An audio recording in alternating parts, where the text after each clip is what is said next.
Возникает обычный просто здесь ответ такой, что законы есть, нет людей, которые будут эти законы использовать. Отсюда идет традиционный вывод, абсолютно однозначный, необходима люстрация. Как ты не хотел слышать это слово? Мухтар Аркинович, иллюстрация слова, оно очень жесткое. Это такое революционное движение, честно говоря. Необходимо менять людей, которые используют эти законы. Потому что, как мы видим, что в старом Казахстане, что в том декларируемом Казахстане, который мы сейчас декларируем, правила не поменялись. На первом месте честь мундира, на втором месте закон.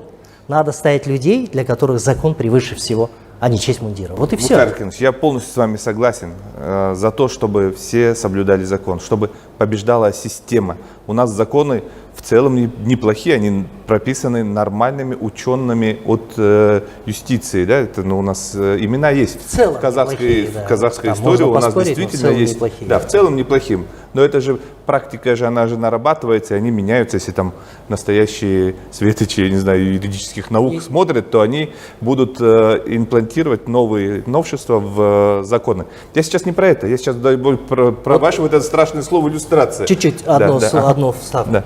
Не важно, какие законы, важно, кто их применяет. Вот что в данном случае этот факт показал. Есть закон, но нет людей, которые могут его применить. Ваш же папа юрист, ваш же папа известнейший, крупнейший деятель, да, преподавал. Все-таки, мне кажется, важен закон, потому что это система, это база на то, на чем стоит. Но закон у нас есть, но исполнения его нет.